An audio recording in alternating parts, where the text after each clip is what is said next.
ಶ್ರೀಕೃಷ್ಣಾಯ ನಮಃ. ವಸುದೇವಸುತಂ ದೇವಂ ಕಂಸಚಾಣೂರಮರ್ದನಂ ದೇವಕೀ ಪರಮಾನಂದಂ ಕೃಷ್ಣಂ ವಂದೇ ಜಗದ್ಗುರುಂ.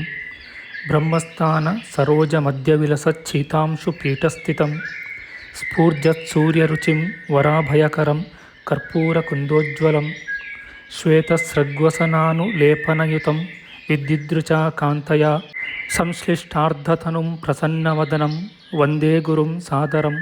ಶ್ರೀ ಗುರುಭ್ಯೋ ನಮಃ. ಲಂಬೋದರಂ ಪರಮಸುಂದರಮೇಕದಂತಂ ರಕ್ತಾಂಬರಂ ತ್ರಿನಯನಂ ಪರಮಂ ಪವಿತ್ರಂ ಉದ್ಯದ್ದಿವಾಕರಕರೋಜ್ವಲಕಾಯಕಾಂತಂ ವಿಘ್ನೇಶ್ವರಂ ಸಕಲವಿಘ್ನಹರಂ ನಮಾಮಿ. ತ್ವಾಂ ದೇವ ವಿಘ್ನದಲನೇತಿ ಚ ಸುಂದರೇತಿ ಭಕ್ತಿಪ್ರಿಯೇತಿ ಸುಖದೇತಿ ಫಲಪ್ರದೇತಿ ವಿದ್ಯಾಪ್ರದೇತ್ಯಗಹರೇತಿ ಚ ಯೇ ಸ್ತುವಂತಿ ತೇಭ್ಯೋ ಗಣೇಶವರದೋ ಭವನಿತ್ಯಮೇವ. ಶ್ರೀ ಮಹಾಗಣಪತಯೇ ನಮಃ. ಯಾ ಕುಂದೇಂದು ತುಷಾರಹಾರಧವಳ ಯಾ ಶುಭ್ರವಸ್ತ್ರಾವೃತ ಯಾ ವೀಣಾ ವರದಂಡಮಂಡಿತಕರ ಯಾ ಶ್ವೇತಪದ್ಮಾಸನ ಯಾ ಬ್ರಹ್ಮಾಚ್ಯುತಶಂಕರಪ್ರಭೃತಿಭಿರ್ದೇವೈಃ ಸದಾ ವಂದಿತಾ ಸಾ ಮಾಂ ಪಾತು ಸರಸ್ವತೀ ಭಗವತಿ ನಿಶ್ಶೇಷಜಾಡ್ಯಾಪಃ. ಶ್ರೀ ಸರಸ್ವತ್ಯೇ ನಮಃ. ವೇದಾರ್ಥತತ್ವವಿಶದೀಕರಣೇನ ಪುಂಸಾಂ ಉಚ್ಚೈರ್ಗತಿಂ ಜಗತಿ ಯೋ ದಯಾಯ ವಿಧಾತುಂ ರಮ್ಯಾಂ ಪುರಾಣಪದವೀಂ ಪ್ರಣಿನಾಯ ತಸ್ಮೈ ಲೋಕೇಶವೈಭವಪುಷೇ ಋಷಯೇ ನಮಸ್ತಾತ್. ಜಯತಿ ಪರಾಶರಸೂನುಃ ಸತ್ಯವತಿ ಹೃದಯನಂದನೋ ವ್ಯಾಸಃ ಯಸ್ಯಾಸ್ಯ ಕಮಲಕಲಿತಂ ವಾङ्ಮಯಮೃತಂ ಜಗತ್ಪಿಬತಿ. ಶ್ರೀವ್ಯಾಸಾಯ ನಮಃ. ನಾರಾಯಣಂ ನಮಸ್ಕೃತ್ಯ ನರಂ ಚೈವ ನರೋತ್ತಮಂ ದೇವೀಂ ಸರಸ್ವತೀಂ ವ್ಯಾಸಂ ತತೋ ಜಯಮುದೀರಯೇತ್. ಕನಕರುಚಿದುಕೂಲಃ ಕುಂಡಲೋಲ್ಲಾಸಿಗಲ್ಲಃ ಶಮಿತಭುವನಭಾರಃ ಕೋಪಿ ಲೀಲಾವತಾರಃ ತ್ರಿಭುವನಸುಖಕಾರಿ ಶೇಷಶಾಯೀ ಮುಕುಂದೋ ಪರಿಕಲಿತರಮಾಂಗೋ ಮಂಗಲಂ ನಸ್ತನೋತು. ನಮಾಮಿ ಗೋವಿಂದ ಪದಾರವಿಂದಂ ಸದೇಂದಿರಾನಂದನಮುತ್ತಮಾಡ್ಯಂ ಜಗಜ್ಜನಾನಾಂ ಹೃದಿ ಸನ್ನಿವಿಷ್ಟಂ ಮಹಾಜನೈಕಾಯನಮುತ್ತಮೋತ್ತಮಂ. ನಮಸ್ತೆ ಚಕ್ರಹಸ್ತಾಯ ಶಾನ್ಗಹಸ್ತಾಯ ತೇ ನಮಃ. ನಂದಹಸ್ತಾಯ ತೇ ವಿಷ್ಣೋ ಶಂಖಹಸ್ತಾಯ ತೇ ನಮಃ. ಓಂ ನಮೋ ವಾಸುದೇವಾಯ ನಮಃ ಸಂಕರ್ಷಣಾಯ ಚ ಪ್ರದ್ಯುಮ್ನಾಯ ನಮಸ್ತುಭ್ಯಂ ಅನಿರುದ್ಧಾಯ ತೇ ನಮಃ. ಯಾತ್ವರ ಮಂದರೋದ್ಧಾರೆ ಯಾತ್ವರ ನತರಕ್ಷಣೆ ಮಯ್ಯಾರ್ತೆ ಕರುಣಾಮೂರ್ತೆ ಸಾತ್ವರ ಕ್ವಗತಾಹರೆ ಕ್ಷೀರೋ ದಧಾವ ಮರದಾನ ವಯೂಥಪಾನ ಮುನ್ಮತ್ನತಾಮೃತಲಬ್ಧಯ ಆದಿದೇವಃ ಪೃಷ್ಟೇನ ಕಚ್ಚಪವಪುರ್ವಿದಧಾರ ಗೋತ್ರಂ ನಿದ್ರಾಕ್ಷಣೋದ್ರಿ ಪರಿವರ್ತಕ ಶಾಣಕಂಡೂಃ. ಓಂ ಕೂರ್ಮಾಯ ನಮಃ. ಪ್ರಿಯ ಬಾಂಧವರೇ, ನಮ್ಮ ಈ ಶ್ರೀ ಲಾಲೀಕೃಷ್ಣ ಚಾನಲ್ಗೆ ಸ್ವಾಗತ. ಇಂದಿನ ವಿಡಿಯೋದಲ್ಲಿ ನಾವು ಶ್ರೀ ಕೂರ್ಮ ಪುರಾಣದ 74ನೆಯ ಅಧ್ಯಾಯವಾದ ಶ್ರಾದ್ದ ಕರ್ಮದಲ್ಲಿ ಉಪಯೋಗಿಸಲು ಅರ್ಹ ಅನರ್ಹ ವಸ್ತು ವಿಚಾರ ಮಾಡೋಣ. ಶ್ರೀಕೃಷ್ಣಾಯ ನಮಃ. ವ್ಯಾಸಮುನಿಯು ಹೇಳುತ್ತಾನೆ, ದ್ವಿಜನು ಸ್ನಾನ ಮಾಡಿ ಯಥಾವಿಧಿಯಾಗಿ ಪಿತೃಗಳಿಗೆ ತರ್ಪಣವನ್ನು ಕೊಟ್ಟು ಅಮಾವಾಸ್ಯಾ ತಿಥಿಯಲ್ಲಿ ಸಾಧುವಾದ ಮನಸ್ಸುಳ್ಳವನು ಪವಿತ್ರನೂ ಆಗಿ ಪಿಂಡಾನ್ವಾಹಾರ್ಯಕ ಶ್ರಾದ್ದವನ್ನು ಮಾಡಬೇಕು. ಮೊದಲು ವೇದ ಪಾರಂಗತನಾದ ಬ್ರಾಹ್ಮಣನನ್ನು ನೋಡಿ ಕರೆಯಬೇಕು. ವೇದ ಪಾರಂಗತನಾದ ಬ್ರಾಹ್ಮಣನು ಹವ್ಯ ಕವ್ಯಗಳಿಗೂ ಸಮಸ್ತ ದಾನಗಳಿಗೂ ಸತ್ಪಾತ್ರನೆಂದು ಸ್ಮರಿಸಲ್ಪಟ್ಟಿರುವನು. ಸೋಮಪಾಯಿಗಳು ರಜೋಗುಣ ಶೂನ್ಯರು, ಧರ್ಮಜ್ಞರು, ಶಾಂತ ಮಾನಸವುಳ್ಳವರು, ವ್ರತ ನಿಯಮಗಳನ್ನು ಆಚರಿಸುವವರು ಮತ್ತು ಋತುಕಾಲದಲ್ಲಿ ಭಾರ್ಯಾಸಂಗ ಮಾಡುವವರು ಶ್ರಾದ್ದಕ್ಕೆ ಅರ್ಹರಾಗಿರುವರು. ಪಂಚಾಗ್ನಿ ಗ್ರಂಥವನ್ನು ಅಧ್ಯಯನ ಮಾಡಿರುವ ಯಜುರ್ವೇದಜ್ಞನು ಅಥವಾ ತ್ರಿಸುಪರ್ಣ ತ್ರಿಮಧು ಸೂಕ್ತಗಳನ್ನು ಅಧ್ಯಯನ ಮಾಡಿದ ಋಗ್ವೇದಜ್ಞನು ಶ್ರಾದ್ದಾರ್ಹರಾದ ಬ್ರಾಹ್ಮಣರಾಗಿರುವರು. ತ್ರಿನಾಚಿಕೇತನು ಸಾಮವೇದಿಯಾಗಿ ಜ್ಯೇಷ್ಠ ಸಾಮವೇದವನ್ನು ಅಧ್ಯಯನ ಮಾಡಿದವನು, ಅಥರ್ವ ಶಿರಸ್ಸುಗಳನ್ನು ಪಠಿಸಿದವನು ಮತ್ತು ವಿಶೇಷವಾಗಿ ರುದ್ರಾಧ್ಯಾಯಿಯು ಶ್ರಾದ್ದಕ್ಕೆ ಉತ್ತಮರಾದ ಬ್ರಾಹ್ಮಣರಾಗಿರುವರು. ಅಗ್ನಿಹೋತ್ರ ಹೋಮದಲ್ಲಿ ಆಸಕ್ತನು, ನ್ಯಾಯ ವಿದ್ಯೆಯನ್ನು ಅರಿತವನು, ಷಡಂಗಗಳನ್ನು ಕಲಿತವನು, ಮಂತ್ರಗಳನ್ನು ತಿಳಿದ ಬ್ರಾಹ್ಮಣನು ಮತ್ತು ಧರ್ಮಶಾಸ್ತ್ರ ಪಾಠಕನು ಶ್ರಾದ್ದಾರ್ಹರಾಗಿರುವರು. ಋಷಿ ವೃತಾಚಾರವುಳ್ಳವನು, ಋಷಿಕನು, ಶಾಂತವಾದ ಮಾನಸವುಳ್ಳವನು, ಜಿತೇಂದ್ರಿಯನು, ವೇದ ಪ್ರವಚನ ಮಾಡುವ ವಂಶದಲ್ಲಿ ಜನಿಸಿದವನು, ಗರ್ಭಶುದ್ಧಿಯುಳ್ಳವನು ಮತ್ತು ಸಹಸ್ರಾರು ಜನರಿಗೆ ದಾನ ಮಾಡುವವನು ಶ್ರಾದ್ದಕ್ಕೆ ಯೋಗ್ಯರಾಗಿರುವರು. ಚಾಂದ್ರಾಯಣ ವ್ರತವನ್ನು ಆಚರಿಸುವವನು, ಸತ್ಯವಾದಿಯು, ಪುರಾಣಜ್ಞನು, ಗುರು ದೇವತೆ ಮತ್ತು ಅಗ್ನಿಗಳ ಪೂಜೆಯಲ್ಲಿ ಆಸಕ್ತನು, ಜ್ಞಾನ ನಿಷ್ಠೆಯಲ್ಲಿ ತತ್ಪರನೂ ಆದ ವಿಪ್ರನು ಶ್ರಾದ್ದಾರ್ಹನಾಗಿರುವನು.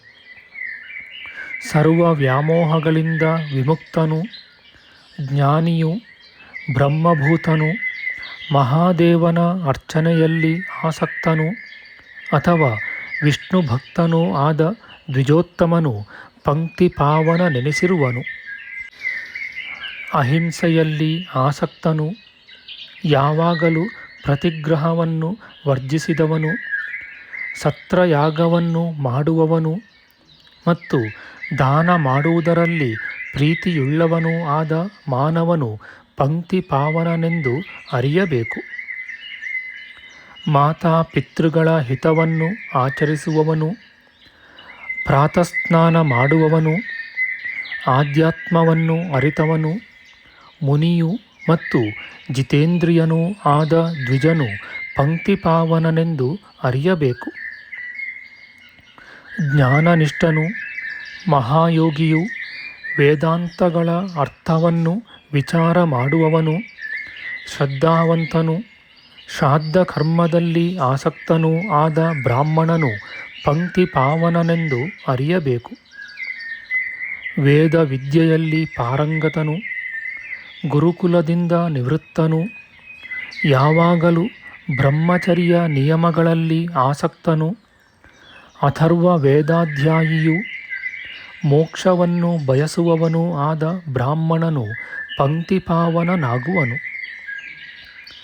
ಬೇರೆಯಾದ ಪ್ರವರ ಮತ್ತು ಗೋತ್ರಗಳಿಂದ ಕೂಡಿದವನು, ಸಂಬಂಧವಿಲ್ಲದವನೂ ಆದ ಬ್ರಾಹ್ಮಣನು ಶ್ರಾದ್ದದಲ್ಲಿ ಪಂಕ್ತಿ ಪಾವನನೆಂದು ತಿಳಿಯಬೇಕು.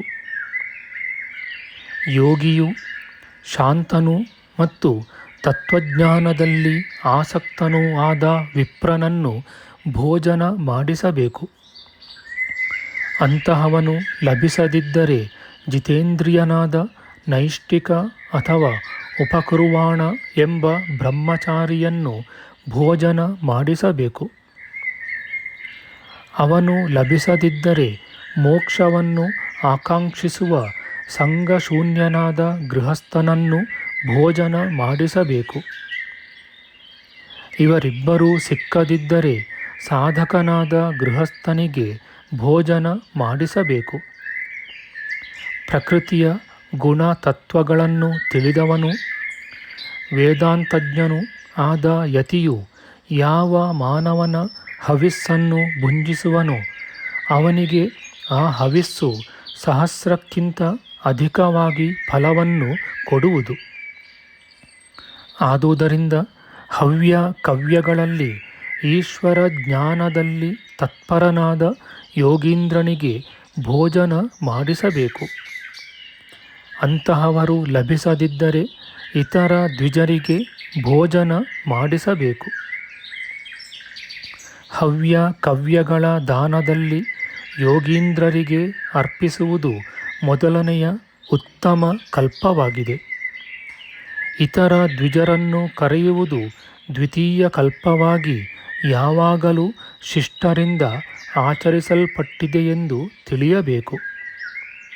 ಮಾತಾಮಹ, ಮಾತುಲ, ಭಗಿನೀಪುತ್ರ, ಶ್ವಶುರ, ಗುರು, ದೌಹಿತ್ರ, ವಿಟ್ಪತಿ, ಬಂಧು, ಋತ್ವಿಜ ಅಥವಾ ಯಾಜನಾರ್ಹ ಇವರನ್ನು ಶ್ರಾದ್ದ ಭೋಜನಕ್ಕೆ ನಿಮಂತ್ರಿಸಬಾರದು. ಶ್ರಾದ್ದದಲ್ಲಿ ಮಿತ್ರನನ್ನು ಭೋಜನ ಮಾಡಿಸಬಾರದು. ಇವನನ್ನು ಧನದ ಆಸೆಯಿಂದ ಸಂಗ್ರಹಿಸಬೇಕಾಗುವುದು. ಪಿಶಾಚದಂತಿರುವ ದಕ್ಷಿಣೆಯ ಆಶೆಯು ಇಹ ಪರಲೋಕಗಳಲ್ಲಿ ಸೌಖ್ಯವನ್ನು ಕೊಡುವುದಿಲ್ಲ. ಶ್ರಾದ್ದದಲ್ಲಿ ಮಿತ್ರನನ್ನಾದರೂ ಯಥೇಚ್ಛವಾಗಿ ನಿಮಂತ್ರಿಸಬಹುದು, ಆದರೆ ಯೋಗ್ಯನಾಗಿದ್ದರೂ ಶತ್ರುವನ್ನು ಮಾತ್ರ ನಿಮಂತ್ರಿಸಬಾರದು. ಶತ್ರುವಿನಿಂದ ಭುಂಜಿಸಲ್ಪಟ್ಟ ಹವಿಸ್ಸು ಮರಣಾನಂತರದಲ್ಲಿ ವ್ಯರ್ಥವಾಗುವುದು. ವೇದಾಧ್ಯಯನವನ್ನು ಮಾಡದಿರುವ ಬ್ರಾಹ್ಮಣನು ಹುಲ್ಲಿನ ಬೆಂಕಿಯಂತೆ ತಾನಾಗಿ ನಿಸ್ತೇಜಸನಾಗುವನು. ಅಂತಹವನಿಗೆ ಹವಿಸ್ಸನ್ನು ಅರ್ಪಿಸಬಾರದು. ಭಸ್ಮದಲ್ಲಿ ಹೋಮ ಮಾಡುವುದು ಉಚಿತವಲ್ಲ.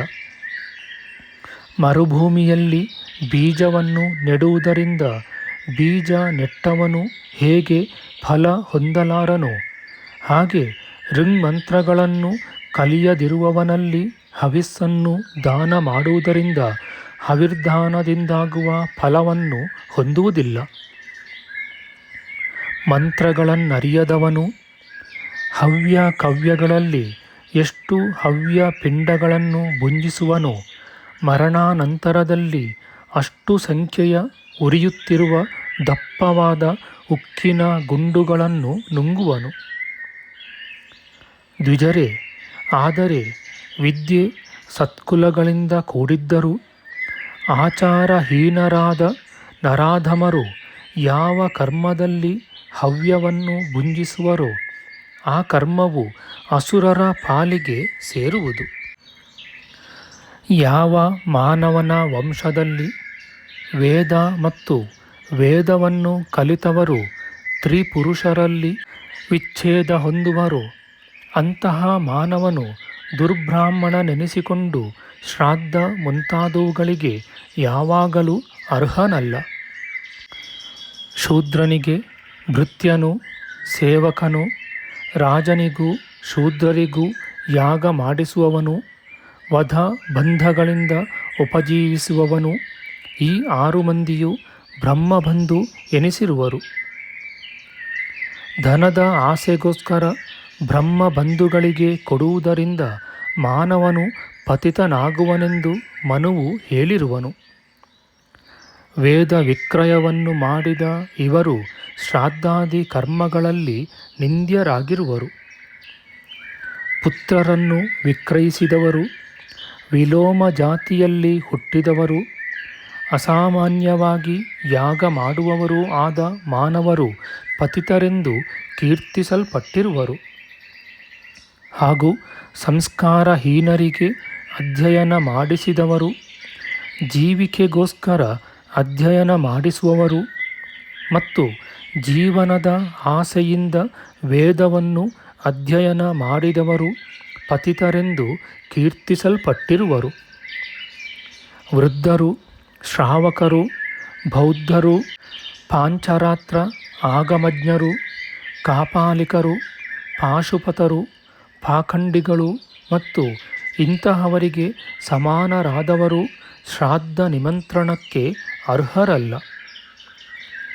ತಮೋಗುಣ ಪೂರ್ಣರಾದ ಈ ದುರಾತ್ಮರು ಯಾರ ಹವಿಸ್ಸುಗಳನ್ನು ಭುಂಜಿಸುವರೋ ಅವರ ಆ ಶ್ರಾದ್ದದಾನವು ಮರಣಾನಂತರದಲ್ಲಿ ಉತ್ತಮ ಫಲದಾಯಕವೂ ಆಗುವುದಿಲ್ಲ.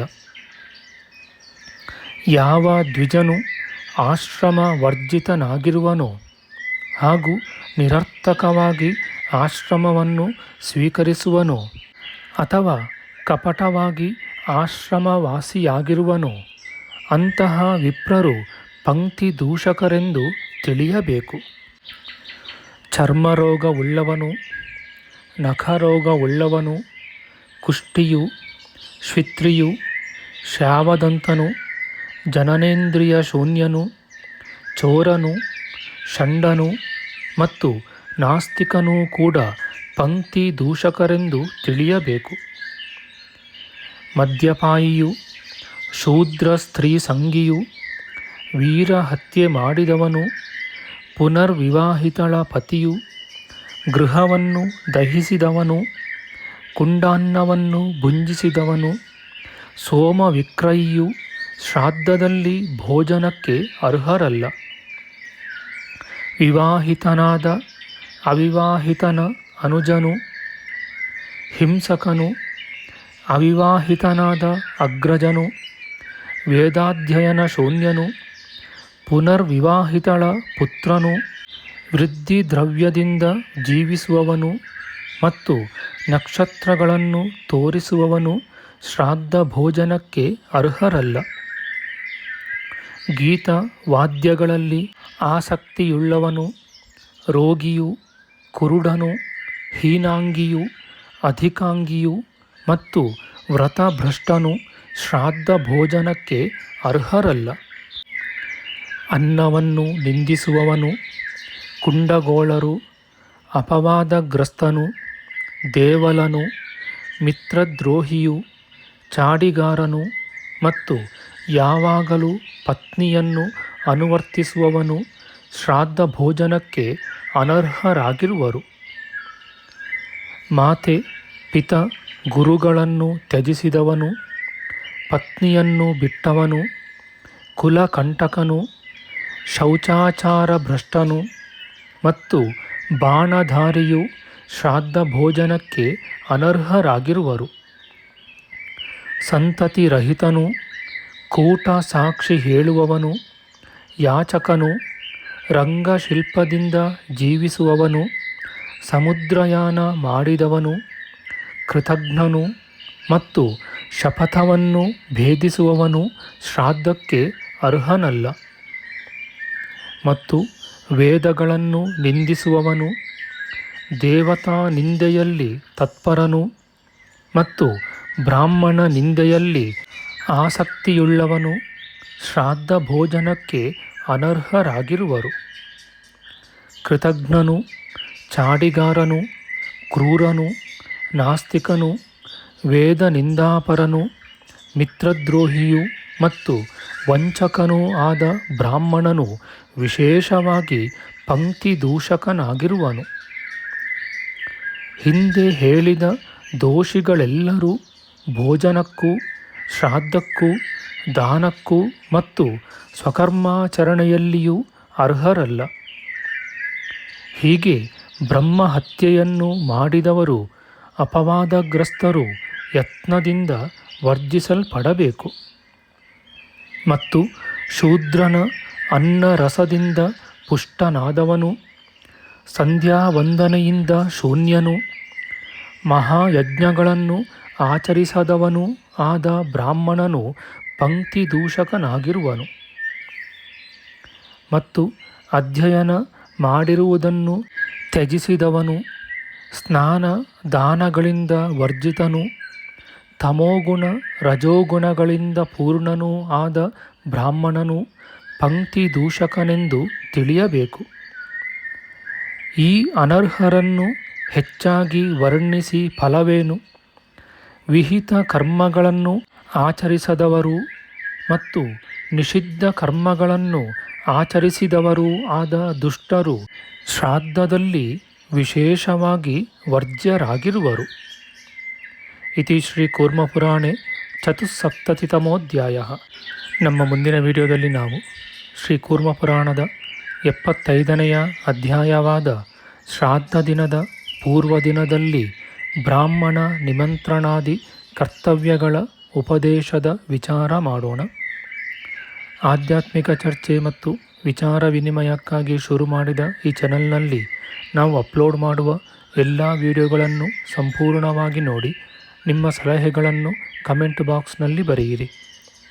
ದಯವಿಟ್ಟು ಈ ಚಾನಲ್ಗೆ ಸಬ್ಸ್ಕ್ರೈಬ್ ಮಾಡಿ ಹಾಗೂ ಬೆಲ್ ಬಟನ್ ಒತ್ತಿ ನಾವು ಹಾಕುವ ಎಲ್ಲ ವಿಡಿಯೋಗಳನ್ನು ನೋಡಿ ಪ್ರೋತ್ಸಾಹಿಸಿ. ಕೃಷ್ಣಂ ನಾರಾಯಣಂ ವಂದೇ, ಕೃಷ್ಣಂ ವಂದೇ ವ್ರಜಪ್ರಿಯಂ, ಕೃಷ್ಣಂ ದ್ವೈಪಾಯನಂ ವಂದೇ ಕೃಷ್ಣಂ ವಂದೇ ಪೃಥಾಸುತಂ ಶ್ರೀಕೃಷ್ಣಾಯ ನಮಃ.